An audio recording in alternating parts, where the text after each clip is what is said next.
अस्सलाम वालेकुम, मेरा नाम डॉक्टर अरीबा साकिब है एंड मैं साकिब इनफर्टिलिटी सेंटर में as an infertility consultant and clinical embryologist काम कर रही हूँ। और आज जो हमने टॉपिक सिलेक्ट किया है वो है मिथ्स ऑफ आईवीएफ, या अगर मैं उर्दू में कहूँ तो आईवीएफ के इलाज को लेके, जिसको आम ज़ुबान में टेस्ट ट्यूब बेबी का इलाज कहा जाता है, इस इलाज को लेके लोगों के जहनों में जो कुछ तहफ़्फ़ुज़ात हैं, आज हम उसके बारे में बात करेंगे। सबसे पहले तो जो मिथ आम लोगों के जहन में है वो ये है कि पता नहीं जी ये इलाज हलाल है भी कि नहीं, पता नहीं जी इससे जो बच्चा होगा वो किसका होगा। सबसे पहले तो मैं ये बताऊंगी कि पूरी इस्लामिक ममालिक जितनी भी हैं उन सब की शरीयत काउंसिल्स ने आईवीएफ के इलाज को हलाल करा दिया है, बशर्त ये कि औरत और मर्द निकाह में हों एक दूसरे के। दूसरी बात ये कि जो अंडे और स्पर्म इस्तेमाल हो रहे हैं वो उसी जोड़े के हो रहे हैं इस इलाज में, और जो जिस्म है जिसके अंदर हमने एम्ब्रियो बना के वापस जो खातून के अंदर रखना है वो भी उसी खातून का हो। ये 3-4 शराइत हैं, अगर ये पूरी हो रही हैं तो अल्हम्दुलिल्लाह ये इलाज पूरी इस्लामिक ममालिक में हलाल करार दिया है। और पाकिस्तानी शरीयत काउंसिल ने भी इसके ऊपर एक बड़ा प्रिसाइस और बहुत अच्छा सा बड़ा डिटेल्ड इसके ऊपर वो रूलिंग पास की है, और उसके मुताबिक भी अगर ये शराइत जो हैं ये पूरी हो रही हैं तो ये हलाल होता है। दूसरी बात ये है कि एक ये जो लोगों के जहन में चलें जी वैसे तो ये हलाल है लेकिन पता नहीं आईवीएफ सेंटर्स पाकिस्तान में क्या करते हैं, किसका करते हैं इस्तेमाल और किसका नहीं। आप बेफ़िक्र हो जाएं, जितने भी अच्छे रिनाउंड सेंटर्स हैं कोई भी गलत काम नहीं कर रहा। हस्बैंड के स्पर्म लिए जाते हैं, वाइफ के एग्स लिए जाते हैं, और उसके आगे उस पेशेंट की किस्मत है। अगर अल्लाह को मंजूर होगा तो एम्ब्रियोज़ बनेंगे और प्रेगनेंसी होगी, अगर नहीं मंजूर होगा तो नहीं होंगे। किसी और के स्पर्म या किसी और के एग्स इस्तेमाल नहीं किए जाते, क्योंकि ये हमारे लॉ के अगेंस्ट है, इस्लामिक लॉ के अगेंस्ट भी और जो हमारे मुल्क का लॉ है उसके अगेंस्ट भी। तीसरी चीज़ ये है कि जो जिसकी मैं ये डिस्कशन करना चाहूँगी वो ये है कि जी ये जो जब हमल हो जाता है आईवीएफ के थ्रू तो शायद उस मरीज़ा को या उस खातून को पूरे 9 महीने बस आराम ही करना है। बिल्कुल ऐसा नहीं है। अगर हमल हो जाता है तो जिस्म को नहीं पता कि यह हमल कैसे हुआ है, ये नॉर्मल हुआ है या आईवीएफ के थ्रू हुआ है। हमल है। हर तरह के हमल के लिए एक ही तरह की तदाबीर होती हैं, एक ही तरह की रिस्ट्रिक्शंस होती हैं, एक ही तरह की इंस्ट्रक्शंस होती हैं, वही आईवीएफ के मरीज़ों के लिए होती हैं। जो हमारी ख़वातीन वर्किंग लेडीज़ हैं उनको हम कहते हैं कि कतई आपने छुट्टियां नहीं लेनी, आप अपनी जॉब पे जाइए, आप अपना काम कीजिए, पूरे 9 महीने आपने नॉर्मल ख़वातीन की तरह बिहेव करना है। हाँ, थोड़ी सी बस एहतियात ये करनी है, जो हम आम प्रेग्नेंट ख़वातीन, आम हामला ख़वातीन को भी यही इंस्ट्रक्शन देते हैं, वही हम आईवीएफ की ख़वातीन को भी देते हैं कि आपने वज़न नहीं उठाना, आपने झुक के कोई काम नहीं करना, आपने सीढ़ियों पे दौड़ दौड़ के उतरना चढ़ना नहीं है, आराम आराम से उतर चढ़ सकते हैं। बस ये 3-4 कुछ तजावीज़ हैं जो दी जाती हैं।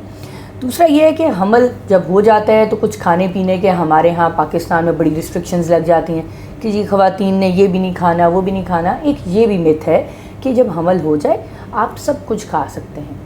बहुत सी कुछ ऐसी चीज़ें हैं जो अलाउड नहीं है, लेकिन वो जनरली पाकिस्तान में इस्तेमाल नहीं होती। जैसे शेल फिश है, उसके अंदर मरकरी की मिकदार ज़्यादा होती है, वो इसलिए प्रेगनेंसी में मना की जाती है, लेकिन शेल फिश हमारे यहाँ इतनी इस्तेमाल ही नहीं की जाती। दूसरी चीज़ है कुछ सॉफ्ट चीज़ होती हैं, वो आपने अवॉइड करनी होती है, जैसे फेटा चीज़ वगैरह। लेकिन पाकिस्तान में दोबारा वही बात कि आम तौर पे ये वाली पनीर या चीज़ इतनी आम इस्तेमाल में नहीं है।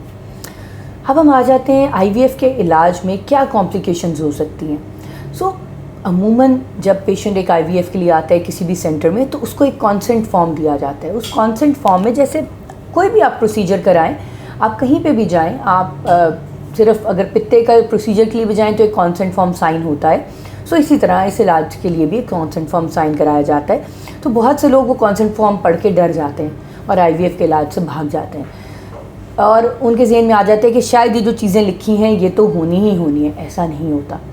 देखिए, अगर करोड़ों में भी कोई एक चीज़ हुई है तो वो मेंशन करना हमारा फ़र्ज़ है, लेकिन इसका मतलब ये नहीं है कि हर मरीज़ को वो कॉम्प्लिकेशन होती है। इसलिए बिल्कुल बेफ़िक्र हो जाएं। बहुत सी ऐसी कॉम्प्लिकेशंस का जिक्र होता है, लेट्स से कि हमने लिखा होता है कि जी एनेस्थीसिया की कोई कॉम्प्लिकेशन आ सकती है, लेकिन अल्हम्दुलिल्लाह कभी हमने देखा नहीं अपने इसमें सेटअप में कोई आई हो। लेकिन वही बात दोबारा, अगर लाखों करोड़ों में किसी एक को भी हुई थी तो वो मेंशन करना ज़रूरी होता है, दुनिया के किसी कोने में भी। ठीक है।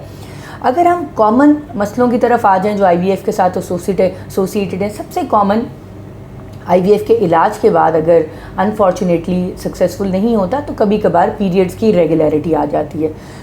جیسے کہ اگر پہلے پیشنٹ کے پیریڈز جو ہیں وہ ٹائم پہ آتے تھے تو ہو سکتا ہے اس کو 3-4 مہینے لگ جائیں اپنی روٹین میں آتے. دوسری جو کامن کمپلیکیشن ہے وہ ہے، اس کو ہماری زبان میں کہتے ہیں OHSS، ovarian hyper stimulation syndrome. یہ زیادہ تر دیکھا جاتا ہے ینگ فیمیل پیشنٹس میں، یا جو وہ پیشنٹس جو PCOS کی مریض ہیں. ان پیشنٹس کے اندر جب ہم IVF کے پروسیجر کے لیے انجیکشنز لگاتے ہیں تاکہ انڈے زیادہ بنیں تو کبھی کبھار اووریز فلیئر اپ ہو جاتی ہیں. اتنے زیادہ انڈے بن جاتے ہیں جتنے ہم نہیں چاہتے ہیں. عموماً 15 سے زیادہ اگر انڈے بنے تو تب یہ کمپلیکیشن دیکھی جاتی ہے. اس میں پیٹ میں پانی پڑنے کا خطرہ ہوتا ہے. اگر زیادہ سویر ہو جائے تو پھیپھڑوں میں بھی پانی پڑ سکتا ہے اور کبھی کبھار نیڈل کے تھرو یہ نکالنا پڑتا ہے. لیکن دوبارہ یہی بات کہ کافی ریئر ہے، لیکن یہ ہو سکتی ہے ینگ پیشنٹس میں اور PCOS کے مریضوں میں.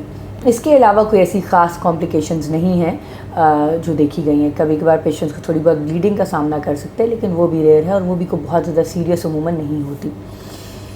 تیسری چیز جو ہم آج ڈسکس کریں گے، جو عموماً لوگوں کے ذہن میں آتا ہے کہ اگر ہم اس علاج کی طرف بڑھیں تو خرچہ کتنا ہوتا ہے. یہ علاج پوری دنیا میں بہت مہنگا ہے اور عام لوگوں کی عموماً پہنچ سے ذرا دور ہوتا ہے. پاکستان میں بھی اس کی پرائس زیادہ ہے، لیکن باقی ممالک کے مقابلے میں پاکستان میں کم ہے. تو اگر پھر بھی میں بات کروں تو مریض کو فی الحال اس وقت اگر میں بات کروں تو اس علاج کی تقریباً کاسٹ جو ہے وہ رفلی 5.5 لاکھ کے اراؤنڈ ہے، 5-5.5 لاکھ کے اراؤنڈ. ٹھیک ہے، اور یہ اوپر کتنی چلی جائے آنے والے مہینوں میں کچھ کہا نہیں جا سکتا، کیونکہ ایک چیز جو اس علاج میں پاکستان میں یوز ہو رہی ہے وہ باہر سے آتی ہے. انفارچونیٹلی پاکستان میں اس کی چیزیں نہیں بن رہی. تو جیسے جیسے امپورٹڈ گڈز کی جو ہے وہ پرائس اوپر جاتی ہے، ٹیکسز بڑھتے ہیں، اس علاج کی پرائس مزید اوپر چلی جاتی ہے. سو یہ ہے اس کا، لیکن ہے یہ مہنگا انفارچونیٹلی. لیکن وہ پیشنٹس جن کو کچھ ایسے مسائل ہیں کہ جو اس علاج کی بنا حل نہیں ہو سکتے، ان کو انفارچونیٹلی جانا اسی راستے پہ پڑتا ہے. میں امید کرتی ہوں کہ آپ کو آج کی ہماری ٹاک فائدہ مند لگی ہوگی، اور انشاءاللہ آپ یہ چینل دیکھتے رہیں گے مزید انفارمیشن کے لیے. Thank you so much.